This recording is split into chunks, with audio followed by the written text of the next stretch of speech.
வணக்கம். குரு தசாவில் நாம் செய்ய வேண்டிய எளிய பரிகாரங்களை பற்றி இந்த வீடியோவில் பார்க்கலாம். பொதுவாக ஒருத்தருக்கு குரு தசை நடந்தது அப்படின்னா நல்ல பலன்களே கொடுக்கும் அப்படின்னு எதிர்பார்க்க முடியாது. பலருடைய ஜாதகத்தில் குரு மோசமான நிலையில் அமர்ந்து நிறைய படுத்தி எடுக்கும். அப்போ அந்த படுத்தி எடுக்கிறத நம்ம சும்மா விட்டுட்டு அப்படியே இருந்துட முடியாது. ஏன் அப்படின்னா மனித வாழ்க்கையில் 16 வருடங்கள் எடுத்துக்கிட்டு தசா நடத்தக்கூடிய ஒரு கிரகம் அப்படிங்கும்போது குரு தசா. அப்போ அந்த தசாவில் அப்படியே நடக்கட்டும் அப்படின்னு விட்டுட்டிங்க அப்படின்னா நிறைய கெட்ட பலன்கள் தான் இருக்கும். நம்மளோட வாழ்க்கை ரொம்ப பின்தங்கிய நிலைக்கு போயிடும். அதுக்காண்டி நம்ம என்ன பண்ணணும் அப்படின்னா எளிய பரிகாரங்களை நம்ம எடுத்துக்கலாம். முதல்ல நம்ம குரு தசை நடக்கும்போது பார்த்திங்க அப்படின்னா ஆலங்குடி குருஸ்தலம் ஒரு வணக்கம் அப்படிங்கிற சொல்லிட்டு போயிருங்க. ஏன் அப்படின்னா அந்த தசாவுக்கு அங்கே போயிட்டு வர்றது தான் மிகப்பெரிய லெவலில் பலன் கொடுக்கும். அதன் பிறகு பார்த்திங்க அப்படின்னா திருவன்றம் போங்க. திருவனந்தபுரத்தில் பத்மநாத சுவாமியை போய் தரிசனம் பண்ணுங்கள். ஏன் அங்கே போய் நம்ம தரிசனம் பண்ண சொல்கிறோம்னா அங்கே தான் நிறைய தங்கம் இருக்குது அப்படின்னு சொல்லியிருக்காங்க. அதனால் அங்கே நீங்கள் தரிசனம் பண்ணுங்கள். அதன் பிறகு அங்கிருந்து என்ன பண்ணுங்க அப்படின்னா பரசுராமர் ஆலயம் அப்படின்னு சொல்லிட்டு இருக்கும். அதாவது திருவனந்தபுரத்துலேருந்து கோவளம் போகிற இடத்துல இடையில் பரசுராமர் ஆலயம் இருக்குது. திதியெல்லாம் கொடுப்பாங்க. அந்த ஆலயத்துக்கு போய் நீங்கள் வணங்கிட்டு வரணும். அப்படி வணங்கிட்டு வரும்போது பார்த்தீங்க அப்படின்னா நல்ல பலன் கொடுக்கும். அதன் பிறகு குருவாயூர் போய் வணங்கிட்டு வரலாம். குருவாயூர் போகும்போது அங்கே யானையோட கொட்டில் இருக்கும். யானைகள் பராமரிக்கிற இடம் இருக்கும். அதை போய் நீங்கள் பார்த்துட்டு வரணும். ஏன்னா குருவுக்கு உகந்தது யானை. அதனால் அங்கேயும் போய் நீங்கள் வணங்கிட்டு வந்துட்டீங்க அப்படின்னா குரு தசா நல்ல பலன் கொடுக்கும். ஏன்னா கேரளா சீரீஸ் மாதிரி இருக்குது அப்படின்னு நினைக்க வேண்டாம். இந்த 3 கோயில்களும் நீங்கள் வணங்கிட்டு வரணும். அதன் பிறகு திருச்செந்தூர் சென்று நீங்கள் வணங்கலாம். இதெல்லாம் ஒரே நேரத்தில் பண்ணணும் அப்படின்னு இல்லை. குரு தசை ஆரம்பிக்கிறது போது கொஞ்சம் கொஞ்சமாக நீங்கள் இதிலெல்லாம் கொஞ்சம் கொஞ்சம் அப்படியே டச்சில் வச்சுடுங்க. அதன் பிறகு என்ன பண்ணணும் அப்படின்னா மஞ்சள் கலர் துணியை நீங்கள் பயன்படுத்திக்கலாம். மஞ்சள் கலரை சட்டையாக அணியலாம். அப்படி இல்லைன்னா வியாழக்கிழமைனாலும் மஞ்சள் ஆடையை உடுத்தலாம். இல்லை அப்படின்னா நீங்கள் ஏதாவது ஒரு பொருள் மூலம் ஒரு சின்ன துணியானாலும் நீங்கள் மஞ்சள் கலரில் நீங்கள் வச்சுக்கிட்டீங்க அப்படின்னா குரு தசை நல்ல பலனை கொடுக்கும். அதன் பிறகு பணம் புழங்கக்கூடிய இடங்களில் நீங்கள் என்ன பண்ணணும் அப்படின்னா தொடர்பை ஏற்படுத்திக்கணும். பேங்குக்கு அதிகமாக போயிட்டு வரணும். பேங்கில் போயிட்டு அதிகம் வரும்போது பார்த்தீங்க அப்படின்னா அதுவும் உங்களுக்கு குரு தசாவை நல்ல பலன் கொடுத்துருக்க மாதிரியான விஷயங்கள் இருக்கும்.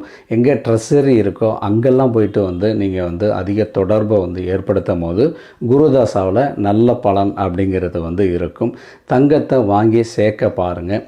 தங்கம் உங்கள்கிட்ட வர்றதுக்கான வாய்ப்பை உருவாக்கிக்கிடுங்க. அப்படி இல்லைன்னா தங்கத்தில் ஏதாவது 1 கிராம்னாலும் நீங்கள் உங்கள் உடலோடு சேர்த்து வச்சுக்கிற மாதிரி வச்சுக்கிட்டீங்க அப்படின்னா குரு நல்ல பலன் கொடுக்கறதுக்கான வாய்ப்புகள் உருவாகும். அதன் பிறகு ஆசிரியர்களாக இருக்கிற ஆட்களை நீங்கள் நல்லா மதிங்க. குருவாக உங்களுக்கு எந்த வித்தைகளை சொல்லி கொடுத்தாங்களோ நீங்கள் ஏதாவது ஒரு வித்தையை கற்றுருக்கலாம். அந்த வித்தை குரு கொடுத்தார்ல அவர்கிட்ட விசுவாசத்தை காட்டணும். அப்படி விசுவாசத்தை காட்டும் போது பார்த்தீங்க அப்படின்னா நிறைய நல்ல பலன் உங்களுக்கு கிடைக்கிறதுக்கான வாய்ப்பு இருக்கும்.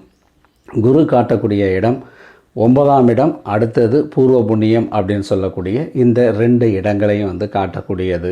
அப்போ 9ஆம் இடம் தந்தையை காட்டக்கூடியதா. தந்தை வழியில் உள்ளவங்க தந்தையாக இருக்கிறவங்கள்ட்ட அன்பை பாராட்டணும். நிறைய கோயில்களுக்கு அடிக்கடி சென்று வரணும். நிறைய கும்பாபிஷேகத்தை பார்க்கணும். அதே மாதிரி திருமணம் நடைபெற இடங்களுக்கு போகணும். அதாவது சுப நிகழ்ச்சிகள்லாம் நடக்கிறதில்ல. அந்த சுப நிகழ்ச்சிகள்லாம் நடக்கும் போது பார்த்திங்கன்னா அந்த தொடர்பை அங்கே நீங்கள் ஏற்படுத்தும் போது குரு பலம் பெறுவார். இப்போ ஒரு சிலருக்கு சனி தசாவில் பார்த்தீங்க அப்படின்னா அவங்களுக்கு சுப நிகழ்ச்சிகள்லாம் தேவை கிடையாது. ஆனால் குரு தசை அவங்களுக்கு சுப நிகழ்ச்சிகளோட அதிக தொடர்பை ஏற்படுத்திட்டீங்க அப்படின்னா குரு பலம் வாய்ந்தவராக உங்களுக்கு வருவதற்கான வாய்ப்பு நிறையா இருக்கும். நிறைய தான தர்மங்களை அதிகப்படுத்தணும். தர்மங்களை செஞ்சுக்கிட்டே இருக்கணும். அப்படி இல்லைன்னா தர்ம சிந்தனையோடு இருக்கும் போது பார்த்தீங்க அப்படின்னா குரு மிகப்பெரிய லெவலில் பலனை கொடுப்பார். அதன் பிறகு நீங்கள் உணவாக எடுத்துக்கிறது தயிர் அதிகமாக சேர்த்துக்கணும். அப்படி இல்லைன்னா தயிர் சாதத்தை நீங்கள் வந்து அன்னதானமாக கொடுக்கணும். தயிர் சாதத்தை எடுத்து யாராவது ஒரு ஏழைக்கோ இல்லை யாருக்காவதுனாலும் நீங்கள் வந்து வாங்கி கொடுத்துருங்க. அப்படி இல்லைன்னா நீங்கள் அலுவலகத்தில் வேலை பார்த்துட்டு இருந்தீங்கன்னா உங்களோட இருக்கிறவங்களுக்காக வந்து நீங்கள் இதை வாங்கி கொடுத்துட்டீங்க அப்படின்னா அந்த குரு வந்து மிகப்பெரிய அளவில் உங்களுக்கு வந்து புண்ணியத்தை வந்து கொடுக்கறதுக்கான வாய்ப்பு வந்து உருவாகும். அதன் பிறகு வந்து என்ன பண்ணணும்னா உங்களை சுத்தமாக வச்சுக்கணும். உங்களை சுத்தமாக வச்சுக்கிறது அப்படிங்கிறது எதுக்குன்னா 2 நேரம் சுத்தமாக நீங்கள் வந்து வச்சுக்கிட்டிங்கன்னா 2 நேரம் குளிக்க சொல்லுவோம். 2 நேரம் குளிச்சுட்டு நீங்கள் வந்து என்ன பண்ணணும், காலையிலையும் மாலையிலையும் குளிச்சுட்டு நல்ல மந்திரங்களை ஓட விட்டு நீங்கள் வந்து கேட்கலாம். இன்றைக்கெல்லாம் வந்து செல்ஃபோனில் நீங்கள் மந்திரங்களை ஓட விட்டு நீங்கள் என்ன பண்ணலாம் அப்படின்னா அதை வந்து கேட்குறது. அப்படி கேட்கும் போது பார்த்தீங்க அப்படின்னா குரு வந்து பலம் பெறுவார். அதன் பிறகு எங்கெல்லாம் யாகம் நடக்குதோ, நீங்கள் ஒரு கணபதி ஹோமமாக இருந்தாலும் பரவாயில்ல, அந்த இடத்துக்கு போய் நீங்கள் வந்து என்ன பண்ணணும் அப்படின்னா அங்கே வந்து உட்காரணும். ஒரு 5 நிமிடம்னாலும் உட்காரணும். அப்படி இல்லைன்னா ஏதாவது நெய்யை வாங்கி அந்த யாகத்துக்கு வந்து கொடுக்கணும். அப்படி கொடுக்கும்போது பார்த்தீங்க அப்படின்னா குரு வந்து பலம் பெறுவார். அப்படி பலம் பெறும்போது உங்களுக்கு குரு தசாவிலேருந்து மிகப்பெரிய லெவலில் பண வாய்ப்புகள் அப்படிங்கிறது வந்து உருவாக்கி கொடுக்கும். ஏன்னா பணத்துக்கு காரகனும் வந்து குரு தான். அப்போ அந்த பணத்தை வந்து நிறைய உங்களுக்கு வந்து ஏற்படுத்தி கொடுக்கறதுக்கு வந்து இந்த குரு தசா வந்து நடக்கிறதுனால நீங்கள் இந்த மாதிரி விஷயங்கள்லாம் நீங்கள் உங்களை ஈடுபாடு பண்ணிக்கும் போது நல்ல விஷயங்கள் நிறையா நடக்கும். அதாவது அதிர்ஷ்டம் அப்படிங்கிறது என்ன அப்படின்னா அதோட தொடர்பு படுத்திக்கிறது தான்.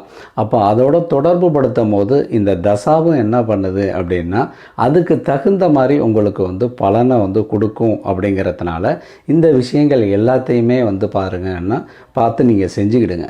எளிய முறையில் தான் சொல்லியிருக்கேன். இது எல்லாருமே வந்து செய்யலாம்.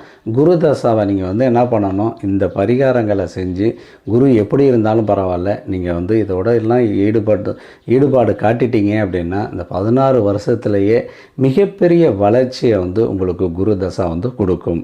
நன்றி.